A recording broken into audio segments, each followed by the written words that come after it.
es président de l'ASGO, dont tu vas nous parler abondamment. Dans la vraie vie, tu es délégué régional sur la belle région Normandie, c'est ça? Enfin, tu nous préciseras tout à l'heure. Alors moi, je voulais te poser quelques questions à propos de l'ASGO. D'abord, rappelle-nous ce qu'est l'ASGO. Je pense que un certain nombre d'entre nous le savent, mais je voudrais que tu le rappelles parce qu'il y a des nouveaux adhérents qui sont peut-être moins au fait. Donc, bonjour Marianne, bonjour Présidente, bonne année à tous. L'ASGO, c'est une association qui a été créée en 1996 au moment de l'ouverture du capital d'Orange, enfin de France Télécom à l'époque, et qui a été d'ailleurs créée en partie avec des membres de l'ACCED. Donc une partie des fondateurs de l'ASGO sont des membres de l'ACCED. Euh, Pourquoi on s'est créé à l'époque? On s'est dit il faut une association d'actionnaires salariés dans le groupe France Télécom parce qu'il y a besoin d'éduquer, on va dire ça comme ça, aux enjeux financiers. Il y a besoin de comprendre ce que c'est que l'actionnariat salarié. Et puis il y a surtout besoin de développer l'actionnariat salarié, puisque plus l'actionnariat salarié est développé, plus la participation des salariés à la gouvernance de l'entreprise est importante. Et donc tout l'enjeu pour l'ASGO depuis plus de 25 ans maintenant, c'est effectivement de développer l'actionnariat salarié et d'interpeller l'ensemble des dirigeants, et donc de Michel Bon jusqu'à Stéphane Richard aujourd'hui, nous n'avons cessé d'harceler euh, les- nos patrons de façon à ce qu'il y ait des opérations d'actionnariat salarié de plus en plus importantes, en particulier la dernière qui a été la plus importante depuis de très nombreuses années. Alors, justement, j'imagine que c'est parmi les lauriers que vous pouvez compter sur l'année 2021 et peut-être un peu avant. Donc, ce lobbying a payé, alors finalement. Qu'est-ce que tu peux nous dire sur l'ORP? Alors, bon, vous avez, je L'offre pense, réservée. quasiment tous participé à l'ORP Together 2021, qui a été une offre réservée à la fois au personnel France, à la fois au personnel en dehors de France, et aussi aux anciens qui étaient encore détenteurs de parts dans le plan d'épargne groupe. Ce qui est important de voir, c'est qu'elle portait sur 1% du capital. C'est celle qui a été la plus importante en termes de participation, et ça représentait donc 26 millions d'actions. C'est un chiffre très important. Malgré tout, bien que ce chiffre soit le plus élevé qu'on ait jamais eu depuis 97, eh bien la souscription a été 2 fois l'offre. C'est-à-dire qu'en fait, D'accord. chacun d'entre nous a demandé plus que ce qui était possible de distribuer. Alors ça certainement parce qu'on avait négocié avec la direction et parfois avec ou l'accord ou le désaccord des syndicats un certain nombre de dispositions. La première, c'était la décote du cours de bourse donc de 30%, et puis en plus des dispositifs d'abondement. Le problème, c'est qu'on a tellement été bon dans cette négociation, on va dire ça comme ça, que le budget affecté au projet n'a pas été suffisant, puisqu'on n'a pas pu servir tout le monde. Et je vous donne un chiffre, hein, 80% des souscripteurs n'ont pas eu tout ce qu'ils voulaient. D'accord? Donc, puisqu'on a été 80%. 80% des souscripteurs n'ont pas eu tout ce qu'ils voulaient, il y a 20% seulement des souscripteurs qui ont eu ce qu'ils avaient demandé.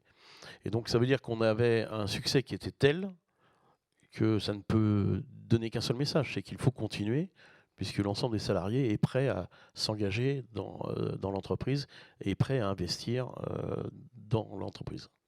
Mais alors donc, finalement, ce cours de la bourse pour Orange qui plafonne, voire qui baisse, qui est en dessous des 10 euros, au fond, ça n'a pas été vraiment un empêchement pour les salariés, selon ton analyse? Alors non seulement c'est effectivement pas une gêne pour les salariés, je pense qu'ils ont bien compris que quand on a un cours de bourse qui est maltraité, qui est très bas, et qu'on a eu l'occasion dans son histoire personnelle d'acheter des actions plus chères, c'est l'occasion de moyenner à la baisse. Donc en fait d'avoir une moyenne de son portefeuille qui coûte un peu moins cher ramenée à l'action, ou ramenée à la part pour être précis. Et donc ça permet d'investir à moindre coût, puisque là on a pu avoir des actions à 6,60 €, ce qui, pour un cours moyen de 10 euros, qui est déjà un gain important, mais par rapport à d'autres qui avaient pu acheter leurs actions à 17, 18 euros, ça permet de moyenner le coût et donc d'éventuellement de faire des plus-values plus importantes après. Mais je voudrais rappeler quand même que l'actionnariat salarié pour l'ASGO, c'est pas simplement de la spéculation.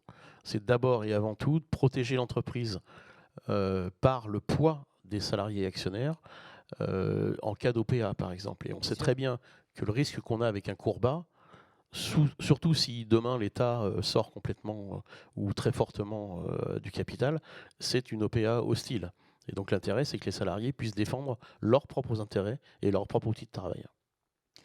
Et alors justement, est-ce que tu peux nous dire 2 mots de ton analyse, toi, de ce cours qui plafonne et qui n'arrive pas à redépasser les 10 euros? On est sorti de l'Euronext, certains de nos compétiteurs sont carrément eux sortis de la bourse. Ce serait quoi ton analyse en tant que président de l'Axgo et expert de ces sujets? Alors, on voit qu'effectivement, Altis, par exemple, est sorti de la bourse. Ça veut dire quoi? Ça veut dire que quand on sort de la bourse, c'est qu'on considère que la bourse n'apporte pas grand-chose. Quand on va en bourse, généralement, c'est pour obtenir de l'argent de la part des investisseurs. Donc c'est une façon de gérer l'achat de sa dette ou le financement de ses investissements. Quand ça ne fonctionne pas, et c'est valable pour l'ensemble des opérateurs en Europe, il y a une telle concurrence qu'en fait, personne ne voit à court terme, en tout cas à un terme anticipé dans les cours, de lumière qui s'allume et de possibilités de libérer le marché de façon à ce que les opérateurs puissent progresser et en chiffre d'affaires et en marge. Donc aujourd'hui, la concurrence est telle que personne n'est très motivé. Et en plus, on est dans une période où les investissements sont très très élevés. Et donc c'est un espèce de cercle plutôt pervers en fait pour l'évolution du cours. Et donc pour en sortir, il y a pas beaucoup de moyens, hein. C'est donner un peu plus d'espace, de liberté aux opérateurs, ou alors des opérateurs qui cherchent des nouvelles activités et qui se transforment. C'est ce que fait Altis en allant chercher des ressources à l'étranger. C'est ce qu'a fait Deutsche Telekom en allant chercher des activités aux États-Unis. C'est d'ailleurs aujourd'hui plus un opérateur américain qu'un opérateur allemand. Oui, ce qui les sauve. Voilà, donc nous, notre choix, ça a été d'aller en Afrique, plutôt une réussite, d'aller aussi au-delà de la France en Europe. Donc il y a des endroits, c'est une parfaite réussite. D'autres, ça a été très bien, ça va moins bien aujourd'hui en Espagne, par exemple. Mais il n'empêche que sur notre fonds historique, la France, il y aurait peut-être besoin de réduire le nombre d'opérateurs. Voilà, et puis peut-être en complément, au niveau des investissements qu'au fond on nous reproche un petit peu, entre guillemets, hein, puisqu'ils sont, tu l'as dit, d'un montant important, rappelez quand même que grâce à ces investissements, Orange est le premier opérateur européen à déployer la fibre. Donc, Oui, alors on a effectivement investi plus en énormément avance. dans la fibre. Ouais. On a aussi investi dans le mobile, hein, Et dans la énormément, et aussi des achats externes dans de nouvelles activités. Là, je pense à la cybersécurité, et puis je pense à l'activité banque. C'est des investissements qui vont porter leurs fruits plus tard. L'investissement fibre, il a toujours été vu un peu bizarrement. C'est qu'en fait, certains analystes imaginaient que c'était la concurrence au réseau cuivre. Et que le réseau cuivre étant un certain niveau de rentabilité, pourquoi réinvestir sur un réseau fixe? Je pense que c'était tout simplement parce qu'il faut anticiper. Et on sait que pour faire ce type d'investissement, pour qu'il commence à être efficace, il faut plusieurs dizaines d'années. Et donc ça ne peut pas se faire en 10 jours. Voilà, enfin, on aura tout à l'heure Oui. une intervention de quelqu'un qui sait très bien ce que c'est qu'investir dans les réseaux à long terme. Voilà. Merci. Alors, une question de nos adhérents sur le lien M-Survey. Portogazeur 2021, était-ce un succès parce que c'était un bon plan financier plutôt qu'une volonté d'acheter des actions de son entreprise? Est-ce que tu as un avis par rapport à ça? Je pense que c'est un mixte. C'est à date, mais je vous rappelle que les gens sont contraints de garder leurs actions 5 ans quand même. Donc c'est à date un investissement rentable, ne serait-ce que par la réduction des 30%. Et puis c'est aussi pour beaucoup la volonté d'être actionnaire de son entreprise et donc de partager les risques et de contribuer au financement de l'entreprise. Donc c'est les deux. C'est les deux. Voilà, et je pense qu'il ne faut pas opposer les deux. On a maintenant quasiment 100% des salariés français qui sont actionnaires. On a une très grande partie des salariés en dehors de France qui sont actionnaires. 100% des salariés français? Quasiment 100%. Il n'y a que ceux qui n'y avaient pas droit, Oui. parce que pas assez d'ancienneté, qui ne le sont pas. Et puis ceux qui viennent de rentrer ces jours-ci. Et puis vous avez des retraités qui restent fidèles et qui sont eux aussi, ils sont plus de 40 000 à être encore actionnaires de l'entreprise. Et on voit bien que c'est pas qu'une question financière, c'est aussi une question d'attachement, d'affection societatis. Oui, et tu es un ardent défenseur des retraités. Et tu l'as prouvé à plusieurs reprises. Alors ça c'est clair, il n'est pas question pour moi de distinguer entre les actionnaires salariés, ceux qui sont encore en activité et ceux qui sont retraités. La loi prévoit déjà des règles de distinction. Oui. Et je pense que ce n'est pas la peine d'aller au-delà de ce que la loi prévoit. Pour finir et en conclusion, Marc, qu'est-ce que tu dirais à nos adhérents à Acced pour leur donner envie d'adhérer à ta belle association? Déjà, la première des choses, c'est que Nous sommes beaucoup à être à la fois accédiens et membres de l'ASGO, ou membres de l'ASGO et accédiens. Je pense qu'effectivement, ce serait bien que tout le monde le soit, ce serait pas mal. La deuxième des choses, c'est qu'on est les seuls, en fait, à défendre l'actionnariat salarié dans une logique et à la fois patrimoniale et à la fois de gouvernance de l'entreprise. Et nous ne confondons pas l'action syndicale qui doit défendre les salaires, les conditions de travail, et ça c'est le métier, c'est le monopole des syndicats, et l'actionnariat salarié qui est une mission d'engagement personnel et qui est son choix de gérer son propre argent. Voilà. Ok, merci beaucoup Marc. Alors ne pars pas tout de suite si tu veux bien, parce que nous avons encore un petit Merci à quiz toutes et à tous. et tu seras probablement amené à commenter la réponse. Alors, la question.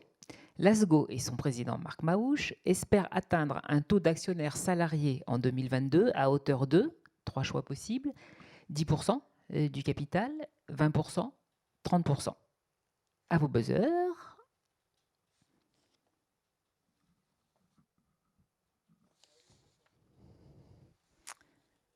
Voilà, j'attends les résultats.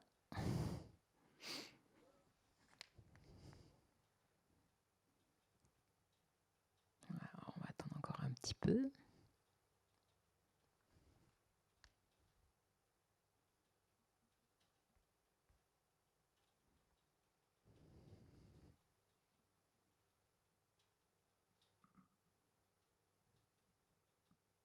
Voilà. Alors, à la grande majorité de 83% des répondants, c'est 10% que vous avez choisi. C'est la bonne réponse. Marc, tu as un commentaire par rapport à cela? Oui, alors premier commentaire, c'est que en fait, ça fait plusieurs années que l'ASGO milite pour obtenir 10% du capital détenu par les salariés. Stéphane Richard, d'ailleurs, a fait sienne cette ambition en faisant un système à plusieurs étapes. La première étape a été d'essayer d'atteindre 10% des droits de vote.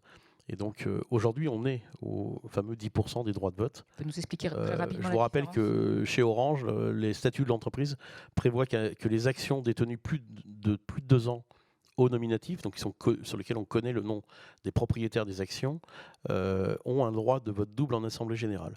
Et donc ce droit de vote double fait qu'aujourd'hui, avec un capital détenu par les salariés de 7,47%, on est à un peu plus de 10, et d'ici 2 ans, puisque là je tiens compte dans les 7,47 de l'offre Together, mais dans 2 ans, on sera à pas loin de 15% des droits de vote. Donc c'est très important et c'est très significatif en Assemblée générale. Et en particulier lorsqu'il y a des votes qui nécessitent en fait d'avoir les 2 tiers de l'Assemblée qui votent pour que la résolution passe. Donc c'est très important. Le 10% de détention du capital, alors on n'y arrivera pas en 2022 parce qu'on a bien compris que les finances d'Orange ne permettront peut-être pas de faire une opération en 2022. On ne désespère pas d'en avoir une en 2023 et une autre en 2025. Il reste 2% à obtenir d'opérations. On a 3 ans pour le faire et je pense que c'est possible en faisant des opérations comme celle de Together. Voilà. Merci Marc. Te connaissant, je sais que tu ne lâcheras pas l'affaire.